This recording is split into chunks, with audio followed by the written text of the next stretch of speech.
I didn't plan to post the photo. That's the funny part. I wasn't standing in front of the mirror thinking, this will change my life. I was just tired in that quiet, bone-deep way that comes from being unseen for too long. The mirror in my bedroom was cheap, the kind that leaned slightly to the left no matter how many times I tried to straighten it. The silver frame was chipped at the corner, a casualty of 3 different apartments and one rushed move I never liked remembering. The lighting was terrible, yellow and uneven, casting shadows I usually hated. I should have closed the curtains. I should have changed back into my usual oversized sweater. But I didn't. I was still wearing the black slip dress I'd bought months ago and never worn outside my apartment. It hugged me in a way that felt unfamiliar, almost like it belonged to another version of me. Someone braver, louder, less afraid of being noticed. My hair was loose, falling down my back instead of tied up the way it always was when I worked. My face was bare except for lip gloss, my expression somewhere between defiant and unsure. I lifted my phone before I could talk myself out of it. The camera clicked. I stared at the screen, heart beating faster than it should have over something so stupid. It was just a mirror photo. A body. A face. A moment. Millions of women posted photos like this every day without thinking twice. But for me, it felt dangerous. Not because of how I looked, but because of what it meant. It meant I existed outside of quiet rooms and whispered conversations, outside of documents and translations and work that left no mark on the world. I typed the caption without overthinking it. New chapter. No explanation. No hashtags. No audience in mind. I posted it. The phone buzzed almost immediately. Likes. A few comments. A heart emoji from a girl I barely remembered from college. Someone telling me I looked confident. Someone else asking where I was going. I placed the phone face down on my bed, as if it could see me staring back at it. I exhaled slowly. Tomorrow, I told myself, I'd go back to normal. Back to being invisible. This was just a moment of weakness. I had no idea that someone else was already looking at that photo. Someone who didn't see weakness at all. My phone buzzed again. I ignored it. Then again. I glanced at the screen, expecting a message from my best friend or maybe my sister. Instead, there was a notification from an account I didn't follow. A single comment. Delete it. No emoji. No explanation. No name I recognized. Just 2 words that sent a chill straight down my spine. I sat up slowly, my thumb hovering over the notification. My first instinct was irritation. Who did this person think they were? The internet was full of men who thought they owned women's bodies, just because they could see them. I clicked the profile. No photos. No bio. Private account. My heart beat faster, not with fear yet, but curiosity. Before I could block him, another notification appeared. A direct message. You don't want the wrong people seeing you like that. I stared at the words, my stomach tightening. Who are you? I typed, then erased it. How do you even know me? Erased. Instead, I locked my phone and set it aside. I refused to let some anonymous stranger ruin my night. I changed out of the dress, pulled on a sweater, and went to wash my face. The mirror reflected the same woman as before, but something had shifted. The confidence from the photo was gone, replaced by a tightness in my chest I couldn't explain. When I came back into my room, the phone was lighting up again. Unknown number. Calling. I let it ring out. Immediately it rang again. I declined the call, irritation flaring. That was when I heard it. The knock. Not polite. Not hesitant. Firm. Slow. Deliberate. I froze. It was late. Too late for neighbors. Too late for deliveries. My apartment hallway was usually silent after 10, the kind of quiet that made every sound feel louder than it was. The knock came again. 3 sharp knocks. My pulse pounded in my ears as I walked toward the door. I didn't open it. I pressed my eye to the peephole instead, and my breath left my body all at once. He stood there like he owned the hallway. Tall, broad-shouldered, dressed in black like it was a uniform rather than a choice. His presence filled the narrow space, his posture relaxed but purposeful, as if he wasn't worried about whether I'd open the door, only about how long it would take. I knew his face. Everyone in my line of work did. Matteo De Luca, the man whose documents I translated 3 times a week. The man whose name never appeared on anything that mattered, yet controlled entire rooms without raising his voice. The man people whispered about but never asked questions around. The Mafia boss I pretended not to notice. My hand trembled as I reached for the lock. This was a mistake. Every instinct screamed at me to stay silent, to pretend I wasn't home. But something in his expression through the distorted glass told me that wouldn't work. He knew I was there. I unlatched the chain but kept it on, opening the door only a few inches. Yes, I asked, forcing calm into my voice. His dark eyes lifted to mine instantly. Open the door, he said. It wasn't a request. It's late, I replied. If there's an issue with work, we can. Open the door. My name was on the edge of his tongue, unspoken but present. I felt it like pressure against my skin. Against my better judgment, I removed the chain. The door swung open. He stepped inside without waiting to be invited, and suddenly my apartment felt too small, the air too thin. He closed the door behind him, locked it. The sound echoed. You posted a photo, he said calmly. My jaw tightened. That's my personal account. His gaze swept over me. My sweater, my bare face, the traces of the woman from the mirror still lingering beneath the fabric. I know. How? Delete it. No. The word surprised both of us. His eyes sharpened.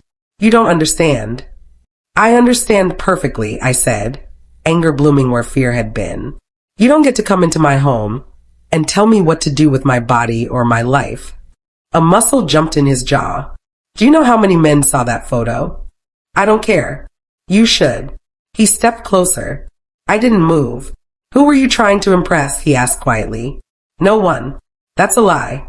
I laughed, sharp and bitter. You think everything women do is for men? His gaze dropped, then rose again, darker now.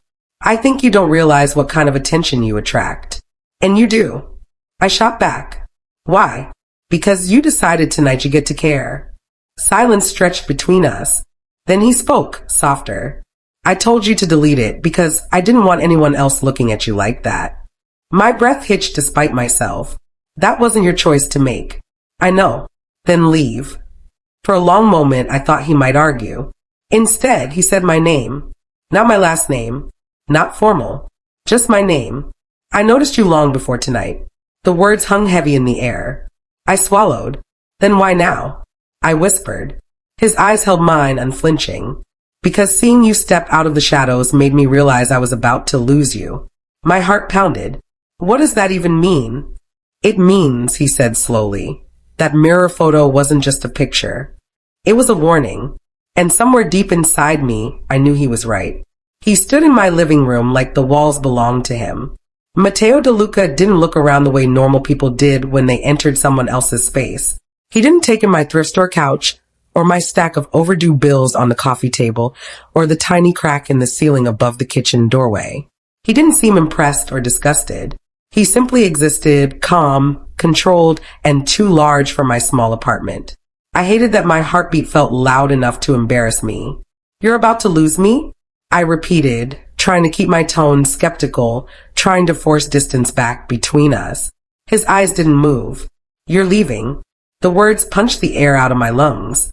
For half a second, I actually wondered if I'd said it out loud earlier. But I hadn't. I hadn't told anyone except my sister, and she lived 2 states away. I hadn't posted about it. I hadn't even packed openly. My suitcase was shoved under my bed like a secret. How do you know that? My voice came out sharper than I intended. Matteo took a step, then stopped, like he decided not to push the boundaries any harder than he already had. I pay attention. That's not an answer. It's the only one you're going to get tonight. I stared at him, trying to understand the angle. Matteo didn't do things without an objective. He didn't show up in person unless something was worth the inconvenience. He was the type of man who delegated violence the way other men delegated errands.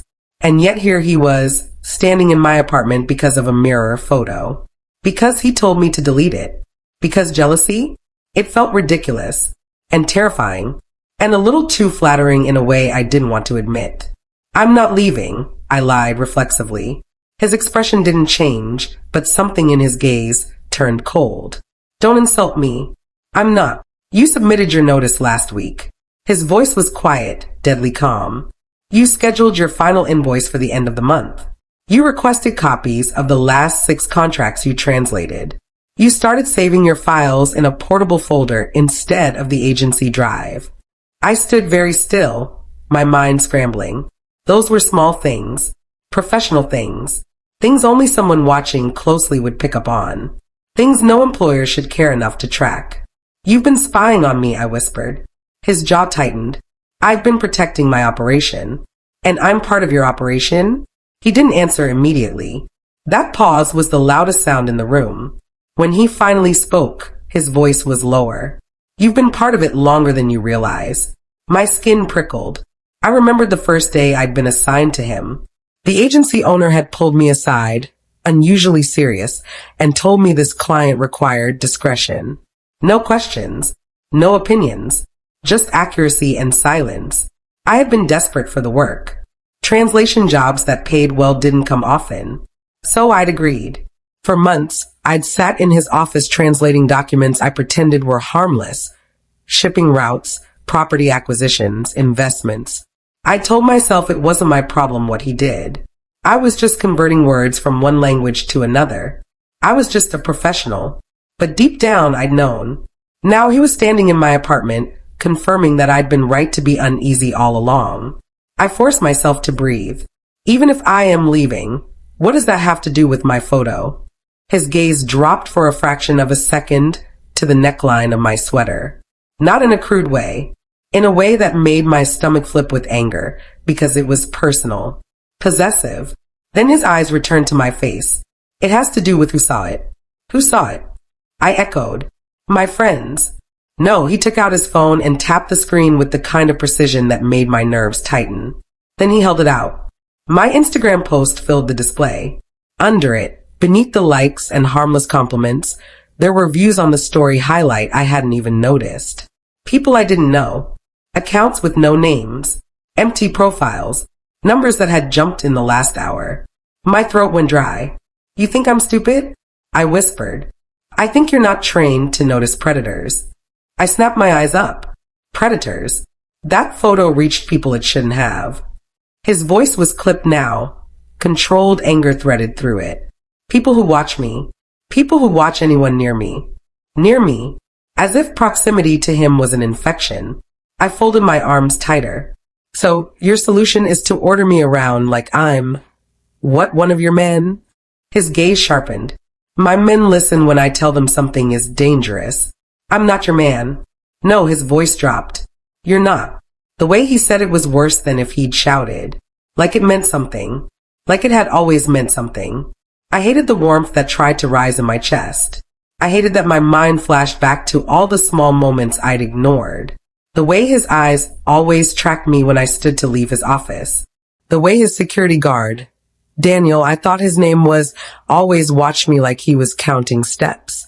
The way Mateo never offered me a coffee, never asked personal questions, never smiled, but never let anyone else interrupt my work time either. It had always felt like distance. Now it felt like restraint. Why didn't you warn me earlier? I asked quieter. If it's so dangerous. His mouth tightened. Because you never gave me a reason to think you'd make yourself visible. That stung, even though it shouldn't have. You wanted me invisible, I said. He didn't deny it. That was the problem. I took a step back, needing space, needing air. This is insane. It's a photo. I'm fully dressed. You're dressed enough to be recognized, he said. And you're recognizable now because they've already been building a profile. Profile. The word made my skin crawl. I swallowed. They who? Mateo's eyes narrowed slightly, as if weighing what to reveal. Then he made a decision. Victor Kessler. The name landed like a stone. Even people outside crime circles had heard it. Not because it was printed in newspapers, because it wasn't, but because it traveled in whispers. A man who bought politicians and owned judges and made enemies disappear. A man who didn't belong to any one city, because cities belonged to him. What does he have to do with you? I forced out. Mateo's expression hardened. He wants what I control. And you think he'd target me because I translate your documents? I know he would, Mateo said with brutal certainty. Because he's already tried. My stomach turned. He didn't look like a man exaggerating. He looked like a man stating a fact he'd been forced to live with. I tried to steady my breathing. You don't have proof. Mateo moved without warning. Not toward me, toward the window. He pulled the curtain aside just enough to peer out, scanning the street below with a predator's focus. Then he released it and turned back. You have a ground-level view from your building across the street, he said. Third floor corner unit. I blinked. That's just a building. It's a sight line. The calmness with which he said it made me feel sick. How long have you been watching my street? His gaze stayed on mine. Long enough. I couldn't tell if the tremor in my hands was fear or rage. You can't just show up here, I said. You can't scare me into obeying you. His voice softened just slightly. I'm not trying to scare you into obeying me. I'm trying to keep you alive. Alive. The word should have grounded me. Instead, it made everything feel more unreal. I forced my chin up. Then tell me the truth. He studied me. Everything, he asked. Yes. A long beat passed.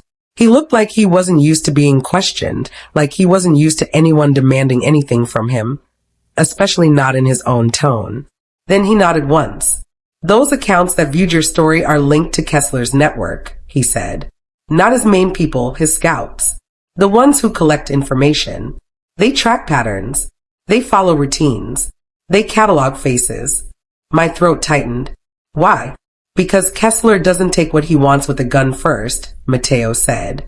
He takes it with leverage. He takes it with pressure points. Pressure points. My stomach twisted harder because I understood what he meant. You're saying I'm a pressure point. Mateo didn't answer immediately. When he did, his voice was low. You're a risk. That should have hurt. But it didn't. Because it wasn't the whole truth. I could see it in his eyes, the part he didn't want to admit. I took a breath. If I'm a risk, why keep me around at all? Why not fire me? Replace me? His gaze flickered just once. Then he said something that made my skin go hot. I tried. I stared. What? His jaw tightened like the words cost him. 6 months ago, I asked the agency for a new translator. Someone older. Someone male. Someone less noticeable. My heart hammered. And they told me you were the best. His eyes held mine. They were right.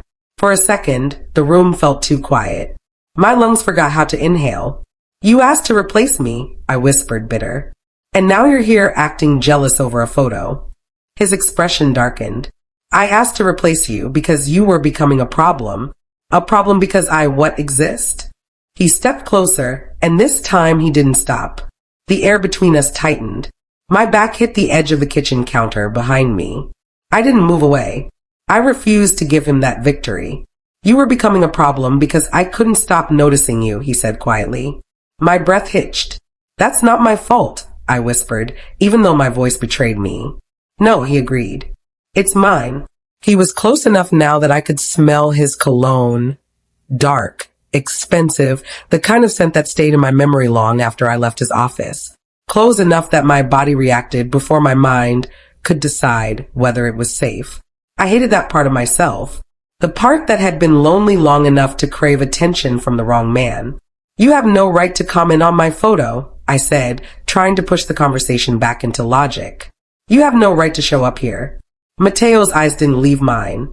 You're right. The admission should have ended the argument. Instead, it made my throat tighten. Then why did you? I asked. His voice turned rough, just for a second. Because I couldn't breathe after I saw you. I froze. He swallowed once, as if he regretted saying it, but didn't take it back. I saw you standing in front of that mirror, he continued, and I realized you were done being invisible. And the first thought in my head wasn't good for her. His eyes sharpened. It was who will think they can touch what I haven't. My pulse thundered. That was not a normal sentence. Not a normal confession. Not a normal way to look at someone. I should have been terrified. I was. But beneath the terror, there was something else. Something I didn't want to name. What do you want from me? I whispered. Mateo's jaw flexed. Tonight? Nothing. I didn't believe him. His gaze dropped to my lips and back up like he was fighting something inside himself. I came to make you delete the photo, he said. But the truth is, deleting it doesn't erase what's already started. My stomach sank. What's already started? His eyes locked on mine, and for the first time, his control cracked. Kessler's people know your face, he said. And now that they've seen you, really seen you, they won't stop at a screen. My breath left in a shaky exhale. That's not possible, I whispered. I'm nobody. Mateo's voice turned flat. Nobody doesn't make men like Kessler look twice. He paused, then said the words that changed everything. You're leaving this apartment tonight. My spine went rigid. Excuse me. You're not safe here. His tone left no room for argument. Not after that post. Not after those views. I'm not going anywhere with you. His gaze sharpened. Then you stay here and wait for a knock that won't be mine next time. Cold fear slid down my spine. I hated him for being right. I hated him for making it sound like I didn't have a choice. And I hated myself most of all for realizing that part of me wanted to go. Because I'd been waiting to be wanted by him for far too long. My voice came out small. Where would I even go? Mateo's eyes didn't soften, but something in them turned intent. To my house, he said, where you'll be protected. I swallowed hard. And what am I to you there? I asked, forcing the question out before I lost courage. Your translator? Your prisoner? His gaze cut through me. You'll be under my protection, he said, and under my rules. My hands clenched into fists. Then this is control, I whispered. Mateo stepped even closer, and his voice dropped low enough to feel like it belonged against my skin. This is survival, he said, and I'm not losing you because you wanted to feel seen for one night. The irony was cruel. I had wanted to feel seen, and now I was, in the worst and most dangerous way possible. I didn't say yes. That's important. I also didn't say no. I stood there in my kitchen, my back pressed against the counter. Mateo DeLuca watching me like time itself was a resource he could afford to spend, but only a little. The silence stretched, thick and heavy, full of things neither of us wanted to say out loud. I'm not a child, I finally said.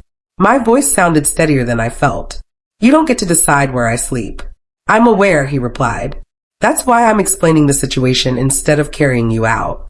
That's comforting, I muttered. His mouth twitched, almost imperceptibly. Not a smile. More like the idea of one that never quite made it out. I pushed off the counter and took a step away from him, needing distance before I said something reckless. My apartment felt smaller by the second. Every shadow looked sharper. Every sound outside felt closer. You said deleting the photo doesn't fix anything, I said. So why did you tell me to do it? Because it slows things down, Mateo replied. And because it buys us time. Us, I repeated quietly. He didn't correct me. I wrapped my arms around myself. What happens if I don't go with you? Mateo didn't answer immediately. He walked past me toward the window again. His movements unhurried, but deliberate. He checked the street once more, then the alley beside the building. When he turned back, his expression was harder. Then I increased surveillance, he said. I put men outside your building. I changed your routes. I locked down your online presence. I stared at him. That sounds worse. It is, he said bluntly. And it still doesn't guarantee safety. Because of Kessler? Yes. The name sat between us like a threat. I didn't know much about Victor Kessler, but what I did know was enough. Men like that didn't let go once they decided something belonged to them. Territory, power, people. I swallowed. What exactly does he want from you? Mateo's gaze sharpened. Control. That's vague. It's accurate. He met my eyes. He wants my routes, my contacts, my influence. And he's tired of negotiating. And you think I'm leverage. Your exposure, he corrected. And exposure leads to leverage. I laughed softly, the sound hollow. I just translate documents. You translate information, Mateo said. Information is power. I hated that he made sense. I rubbed my temples, my head beginning to ache. So your solution is to put me in your house. My solution is to put you somewhere I can control the variables. There it is, I said sharply. Control. His eyes flickered, but his voice stayed calm. You don't like that word. No, I snapped. I don't like being treated like a chess piece. You're not a piece, he said immediately. Then what am I? He held my gaze for a long moment. When he spoke, his voice was quieter. A vulnerability. The honesty of it hit harder than any lie would have. I exhaled slowly. That's not reassuring. It's the truth. I turned away from him, pacing the small space between my couch and the kitchen table. My thoughts raced. Every instinct told me to run, to grab my bag, my phone, my keys, and disappear into the city. But the same instincts whispered that running blindly had consequences. I had plans, I said softly. I was going to leave this city. Mateo's eyes followed me. I know. Of course you do. Where? He asked. I hesitated, then answered. Chicago. Something flickered across his face. Surprise, maybe. Or calculation. When? Next week. His jaw tightened. You won't make it that far. The certainty in his voice chilled me. You don't know that. I do, he said. Because Kessler's people don't operate on coincidence. They operate on timing. I stopped pacing and faced him. You're telling me my life just changed because I posted a photo. No, he corrected gently. Your life changed because you stopped hiding. The words landed deep, uncomfortably true. I thought about all the years I'd kept my head down. The clothes I chose to disappear in. The way I'd avoided attention like it was a threat. I thought about how good it had felt, just for a moment, to look at myself in that mirror and feel real. You don't get to punish me for that, I whispered. Mateo took a step closer. I'm not punishing you. I'm responding. To what? I challenged. To the fact that someone like Kessler will see you as an opportunity, he said. And the fact that I won't allow that. My chest tightened. Why? He didn't answer right away. Instead, he reached into the inside pocket of his jacket and pulled out his phone. Come here, he said. I hesitated, then moved closer despite myself. He held the phone between us and tapped the screen. Images appeared. Photos. My building. My street. Me. I sucked in a sharp breath. There I was, walking out of my apartment 2 days ago. There I was at the coffee shop on the corner, my hair tied up, my head down. There I was getting on the bus I took to the agency, my bag slung over my shoulder. My stomach dropped. These were taken over the last 3 weeks, Mateo said. Different days, different angles. My voice shook. Who took them? Kessler's scouts, he replied. And some of mine. You've been watching me, I whispered. I've been making sure they weren't getting closer, he said.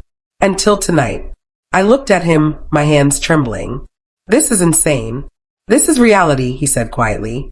And tonight, your photo accelerated it. I stared at the images, my sense of safety crumbling. Why didn't you tell me sooner? His jaw clenched. Because I didn't want to scare you. I laughed weakly. Too late. He met my gaze. You should be scared. But you should also be informed. I handed the phone back, my fingers numb. If I go with you, I said slowly, what does that actually mean? Mateo studied me.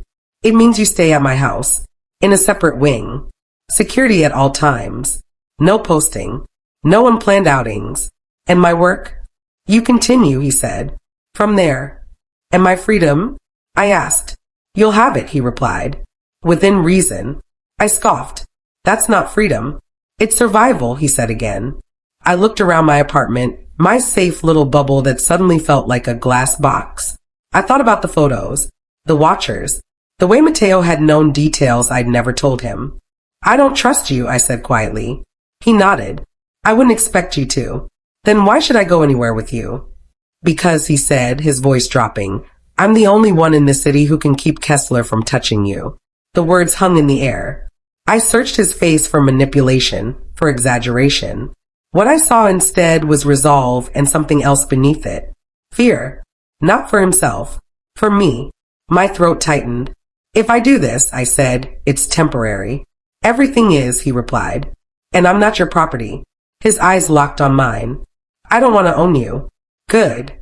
I want to protect you, he said. There's a difference. I wasn't sure there was, but I was running out of options. When? I asked. Mateo didn't hesitate. Tonight. My heart raced. I need time. You don't have it. I closed my eyes for a second, steadying myself. Then I nodded once. Fine, I said. I'll come. Relief flickered across his face, quickly masked, but I caught it. But I added, opening my eyes, this doesn't make you my savior. His gaze sharpened with something like respect. No, he agreed. It makes me responsible. He pulled his phone out again and spoke into it in a language I didn't understand, his tone clipped and efficient. Within seconds, movement echoed outside my apartment. Footsteps, quiet voices, the sound of something heavy being shifted. What's happening? I asked. My security team, he said. They'll escort us. Us. A knock sounded at the door, different from before. Controlled. Professional. Mateo opened it to reveal two men in dark clothing, their posture alert. One of them nodded at me respectfully. Miss, he said. We're ready. I grabbed my bag, my heart pounding. As I stepped toward the door, I hesitated and looked back at my apartment one last time. It felt like saying goodbye to a version of myself I'd never see again. The hallway outside was empty, but the tension was thick. We moved quickly, surrounded. I felt exposed, every sense on high alert. As we reached the elevator, Mateo leaned slightly toward me. You did the right thing, he said quietly. I didn't look at him. We'll see. The elevator doors closed, sealing us inside. As we descended, I realized something that made my chest tighten. I wasn't just afraid of what waited outside. I was afraid of what waited with him. Mateo's house wasn't a house. That was the first thing I realized as the black SUV rolled through the iron gates and onto a long, winding drive lined with tall cypress trees. Houses were meant to feel lived in, warm, imperfect. This place felt deliberate, every angle calculated, every stone laid with purpose. A fortress pretending to be a home. The gates closed behind us with a heavy metallic sound that settled deep in my chest. I watched the city lights fade through the tinted windows as we drove farther in. No neighbors, no street noise, just darkness, security lights, and silence so complete it felt artificial. This is where you live? I asked quietly. Mateo sat beside me in the back seat, his posture relaxed but alert, one arm resting along the seat back behind me without touching. Yes. It's isolated. That's the point. The SUV slowed, then stopped beneath an arched entrance where two more men waited. They nodded as Mateo stepped out first, scanning the area automatically before offering me his hand. I hesitated only a second before taking it. His palm was warm, steady. It grounded me more than I wanted to admit. Inside, the house was vast but subdued. Dark wood floors, stone walls, soft lighting. No family photos. No personal clutter. Everything looked curated, controlled, like a man who allowed nothing into his life unless it served a purpose. I wondered uneasily what that said about me. A woman in her 50s met us near the entrance. Her hair was pulled back neatly, her expression calm but kind. Mr. DeLuca, she said, then turned to me with a small smile. You must be Elena. I blinked. Mateo had never called me by my first name before. Yes, I said slowly. I'm Rosa, she continued. I oversee the household. Your room is ready. My room. I looked at Mateo. You planned this. I prepared for possibilities, he replied. Rosa led me down a quiet corridor, past doors I assumed belonged to rooms I'd never see. The guest wing sat apart from the rest of the house, separated by a discreet security door that clicked softly as we passed through. This area has its own entrance, Rosa explained. You'll have privacy. And guards outside at all times. Guards. I forced myself not to react. The room itself was beautiful in a way that felt almost unreal. Tall windows overlooking a private garden, a large bed dressed in neutral linens, a sitting area with a couch and bookshelf. It was bigger than my entire apartment. This is temporary, I reminded myself. Rosa left quietly, promising to bring food later. When the door closed behind her, silence settled. I turned to Mateo. So this is it. For now, he said. And what happens now? He studied me for a long moment. Now you rest. I'm not tired. You're in shock, he countered. You just found out people have been watching you. I crossed my arms. You're very good at telling people what they need. His mouth curved slightly. Occupational hazard. I moved toward the window, peering out at the dark garden. Somewhere out there, men stood guard. Somewhere beyond that, other men were watching, waiting. I don't like feeling trapped, I said. Mateo came to stand beside me, close enough that I felt his presence like heat. You're not trapped. It feels like it. He turned to face me. If you want to leave tomorrow, I'll make arrangements. I laughed softly. You just spent an hour convincing me that leaving would get me killed. Tomorrow, he repeated. After you've processed. I glanced at him. You're confident I won't want to leave. His gaze held mine. I'm confident you're not reckless. The implication lingered. I turned away from the window. What about Kessler? Mateo's expression darkened. My people are handling it. That's vague. It has to be. I sighed. I hate this. I know. Do you? I asked quietly. Because you seem very comfortable in it. His jaw tightened. Comfort has nothing to do with it. I studied his face, really looked at him. The controlled expression. The tension he carried like armor. The faint lines near his eyes that suggested exhaustion he never allowed himself to show. You're scared, I said suddenly. His eyes flicked to mine. Not for yourself, I added. For me. Silence. Then, softly, yes. The honesty surprised me. I don't like being someone's weakness, I whispered. You're not, he said immediately. You're motivation. I snorted. That's worse. A ghost of a smile touched his lips, then faded. I should leave you, he said. Get some sleep. Mateo, I said before he could move. He paused. If this is temporary, I said, choosing my words carefully, then we need rules. His eyebrow lifted slightly. Rules? Yes, I said. Because right now, everything about this feels unbalanced. He nodded once. Go on. No entering my room without permission, I said. No monitoring my conversations unless there's an actual threat. And no using fear to control my choices. He considered this. Agreed. And I hesitated, then forced it out. No pretending this is purely professional. His gaze sharpened. Meaning you don't get to act like this is just about security when it's clearly not. The air between us shifted. Mateo stepped closer, not invading, just close enough to make my pulse quicken. And what do you think it's about? I swallowed. I think you've been watching me longer than tonight. His eyes searched my face, as if deciding how much to reveal.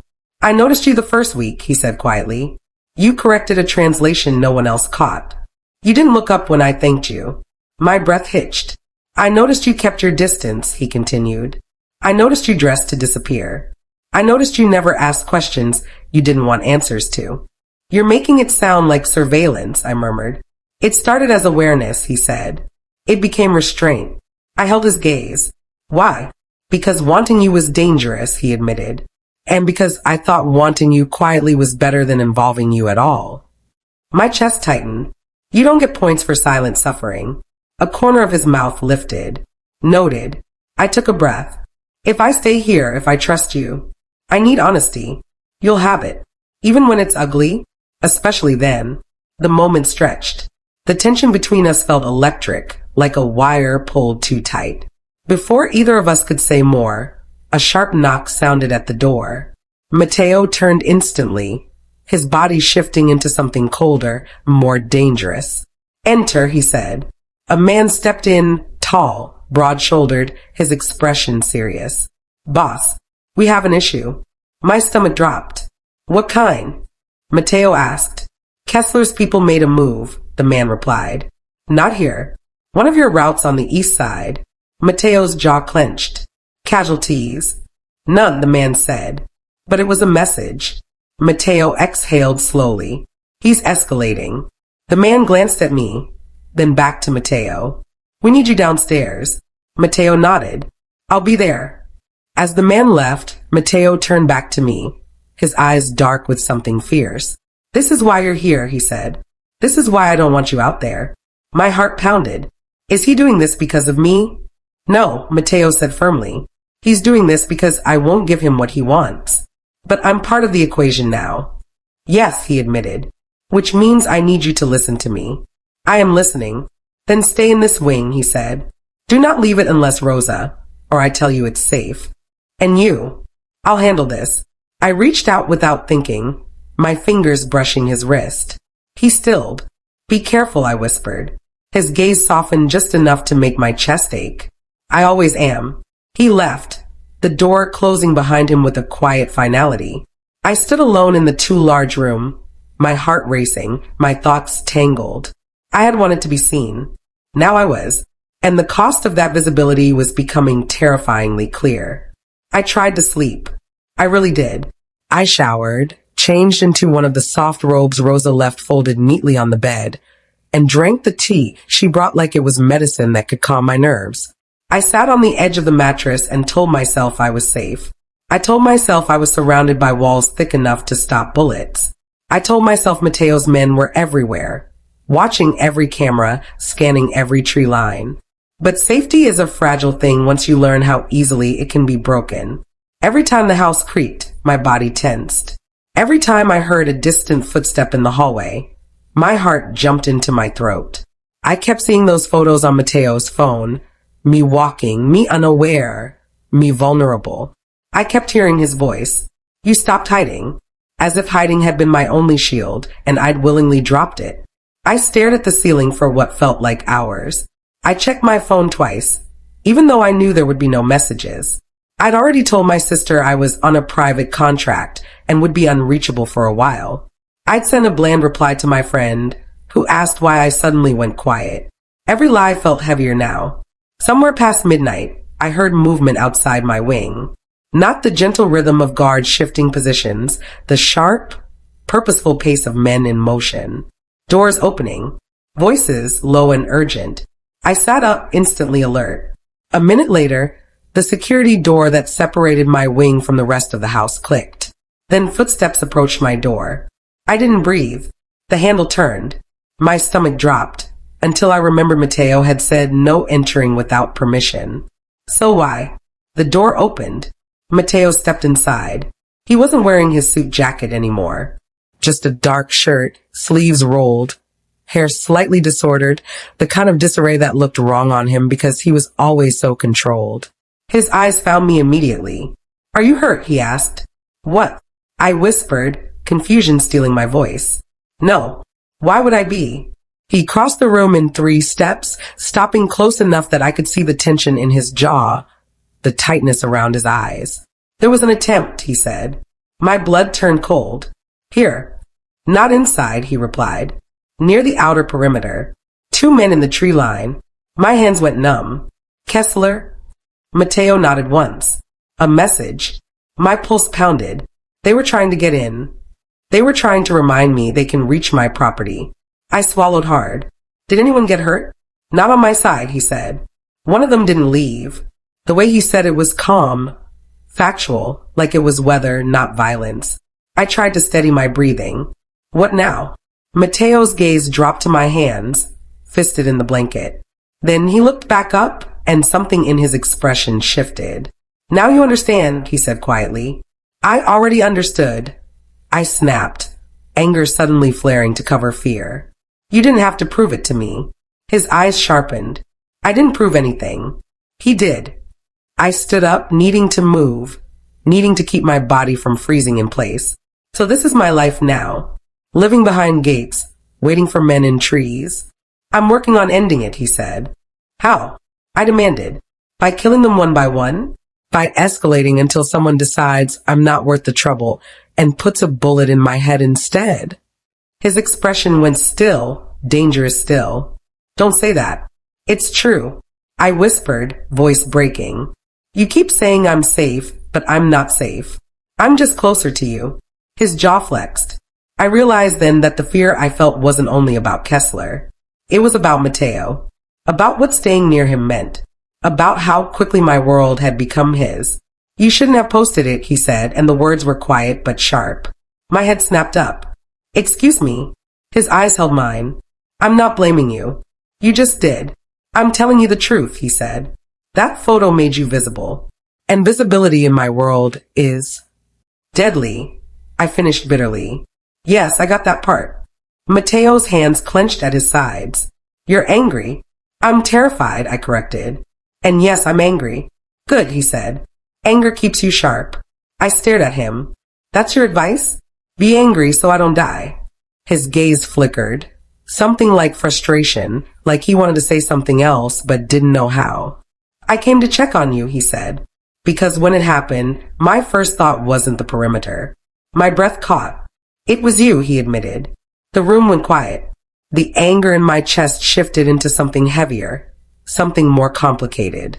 You weren't supposed to come in here, I said softly, as if my voice might break if I raised it. Mateo's gaze didn't move. I know. So why did you? He took a step closer. Because I couldn't stay away. My pulse thundered. That's not an answer. It's the only one I have. I swallowed. Mateo, this is dangerous. I am aware, he said. No, I whispered. Not the men outside. Not Kessler. You. His eyes narrowed slightly. Me. You walked into my apartment like you own me, I said, the words spilling out now that they'd started. You told me to delete my photo. You told me to come here. You've had people watching me for weeks, months. To keep you safe, he cut in. And you think that makes it okay? I shot back. You think protection cancels out control? Mateo's expression tightened. I didn't have the luxury of asking nicely. Because you're not used to asking, I said, voice shaking. You're used to taking. Silence. For a moment, I thought I'd gone too far. Then Mateo spoke, and his voice was lower than I'd ever heard it. You're right, he said. I blinked. What? I'm used to taking, he repeated. I'm used to giving orders and watching people obey because they're afraid not to. His eyes held mine, unflinching. But I didn't want you to obey me out of fear. My throat tightened. Then why do I feel like I'm trapped? Mateo exhaled slowly. Because my world is a cage even when it's meant to be a shelter. The honesty hit me hard. I sat back down on the bed, suddenly weak. The anger drained, leaving exhaustion in its place. Mateo didn't move away. He stood there like he didn't know whether he was allowed to come closer. Tell me the truth, I whispered. Not the strategic version. The real one. His jaw clenched. The real one is not clean. I don't care, I said. I can't do this without knowing what I'm actually agreeing to. Mateo's eyes darkened. I saw your photo, he said slowly, and I felt something I haven't allowed myself to feel in a long time. My breath hitched. Jealousy, he said. Not because I thought you belonged to me. Because I realized I wanted you to. I stared. And the worst part, he continued, voice roughening, was that I knew I didn't deserve that want. I knew I hadn't earned it. I knew I'd spent months pretending you were only business because if I admitted you were more, I'd either have to let you go or pull you into this. He gestured slightly, the walls, the guarded wing, the fortress around us. And pulling you in, he said, is the most selfish thing I've ever done. My throat burned. Then why do it? His gaze lifted to mine, and for the first time since I'd known him, he looked human. Because you were leaving, he admitted. And I couldn't stand the thought of you disappearing from my life without ever knowing the truth. I swallowed hard. What truth? Mateo's eyes held mine like he was bracing for impact. That I've wanted you, he said quietly, for longer than I should. My chest tightened painfully. You don't know me, I whispered. I know more than you think, he said. I shook my head. No. You know my routines. My work habits. What tea I order when I'm stressed. That's not. You bite the inside of your cheek when you're holding back words, he interrupted softly. I froze. You check exits before you sit down, he continued. Even though you pretend you don't. You pretend you're calm, but your shoulders tense when someone raises their voice. You keep your keys threaded between your fingers when you walk at night. You don't trust easily. My heart pounded. And, he added, voice dropping, you posted that photo because you were tired of feeling invisible. My breath caught. He took a step closer, careful this time. Slow, like he was giving me the control he'd stolen earlier. I noticed you, he said, and I hated myself for it because noticing you made me want more. I didn't move. I couldn't. The air felt thick, heavy with everything we'd never said. Mateo, I whispered, voice trembling. If you want me. I want you, he said immediately, raw honesty in the words. My pulse thundered so loudly I thought he must hear it. But, he added, and his voice steadied, I won't take what you don't willingly give. That stopped me. I searched his face, looking for manipulation. I found something else instead. Restraint. Fear. Need. It was terrifying. It was also something I'd wanted in my loneliest moments when I'd sat in his office translating words for a man who acted like I didn't exist. Now he was here, in my room, saying I mattered. Tell me to leave, he murmured, close enough now that I could feel his warmth. And I will. I stared at him, my heart in my throat. Outside these walls were men who watched, who hunted, who saw me as leverage. Inside these walls was a man who could protect me and break me in ways Kessler never could. I swallowed hard. I don't want you to leave, I whispered. Mateo's breath shuddered once, almost imperceptible. He reached up slowly as if giving me time to pull away and brushed a strand of hair behind my ear. His fingers grazed my cheek. My skin burned where he touched me. I'm trying, he said softly, to do this the right way. Then stop pretending, I whispered. His gaze dropped to my lips, then returned to my eyes. Is this what you want? He asked. I nodded, barely able to breathe. Yes. Mateo leaned in. The kiss wasn't rushed. It wasn't hungry in the way I expected from a man like him. It was careful, like he was memorizing me the way he'd claimed he already had. My hands rose to grip his shirt, needing something solid. He kissed me again, deeper this time, and the tension in my chest loosened, just a little, like my body had been holding its breath for months and finally exhaled. When we broke apart, I was shaking. Mateo's forehead rested lightly against mine. This doesn't change the danger, I whispered. No, he said, but it changes me. A sharp buzz sounded from his pocket. The spell snapped. Mateo pulled back, eyes narrowing as he checked his phone. The warmth drained from his expression in seconds, replaced by cold focus. What? I asked, dread rising. He read the message once, twice.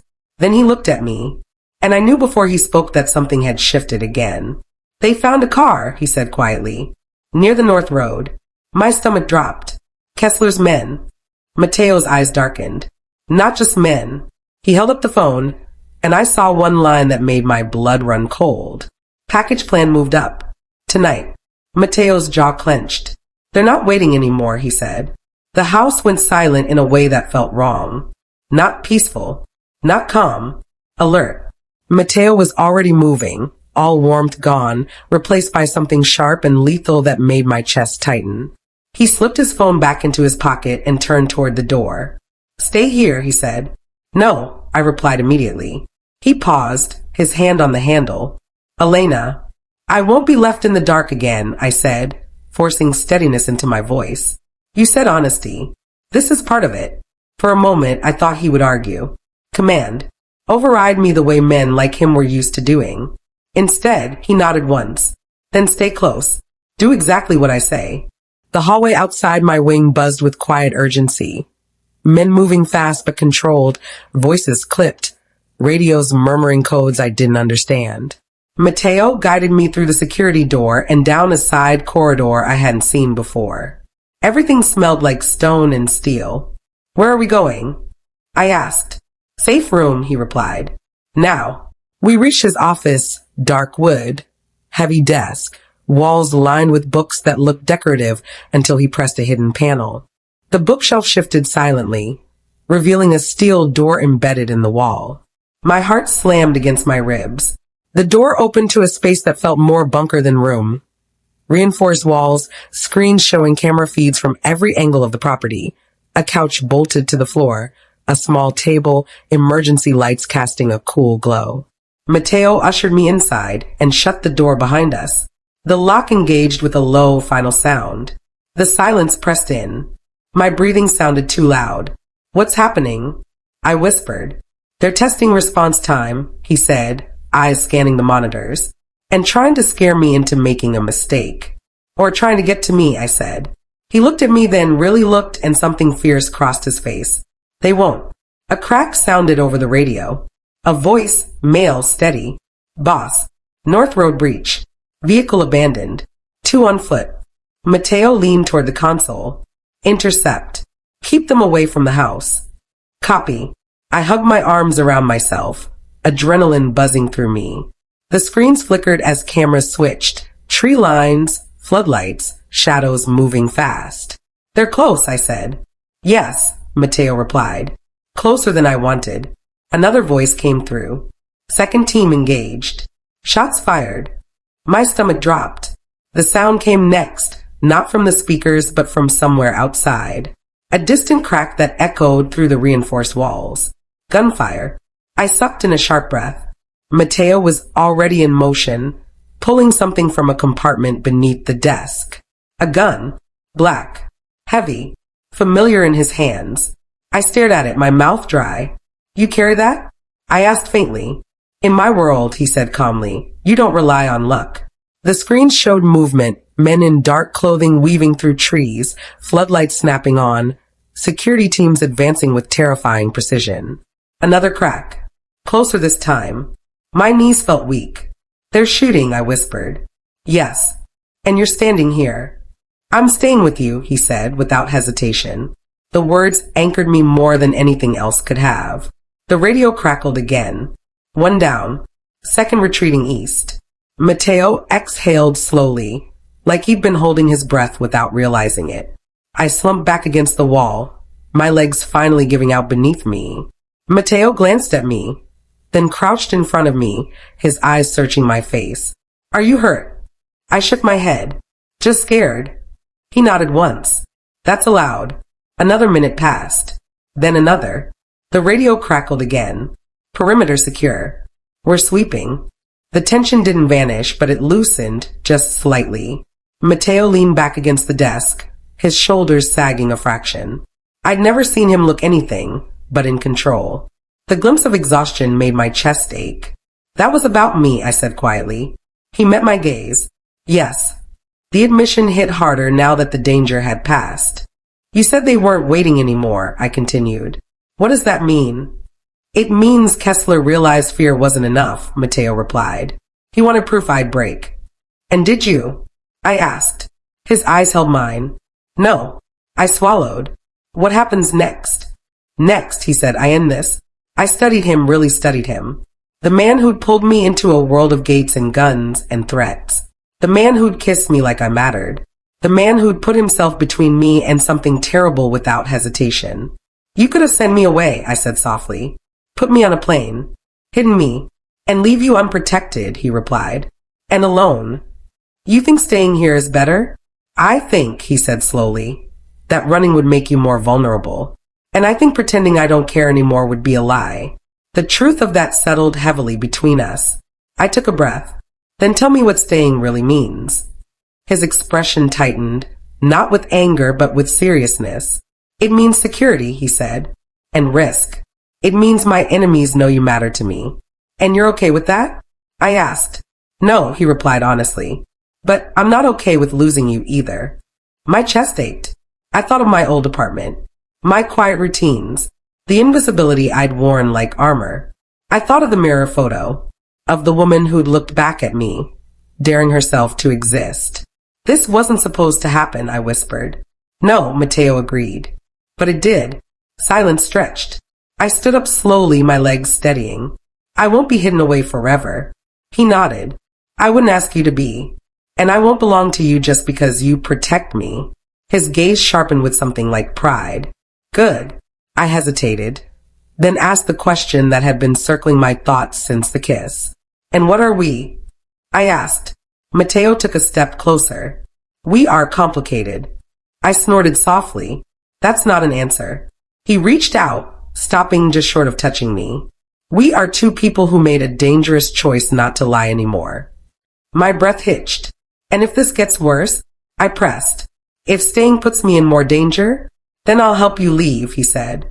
On your terms. The sincerity in his voice made my eyes burn. I nodded once. Okay. His shoulders eased, just a fraction. A knock sounded on the steel door. Mateo turned, opened it just enough to speak with the man outside. All clear, the voice said. We'll keep watch. Mateo closed the door and turned back to me. You should sleep, he said. It's been a long night. I laughed weakly. That's one way to put it. He hesitated, then said quietly, You don't have to go back to your room alone. The offer wasn't heavy. It wasn't a demand. Just there. I considered it, then shook my head. Not tonight. He nodded, accepting it without argument. That's fair. He escorted me back to my wing himself, the house eerily calm now, as if it hadn't just been invaded by violence. At my door, he stopped. Thank you, he said. For what? I asked. For trusting me enough to stay, he replied. I met his gaze. Don't make me regret it. His expression turned solemn.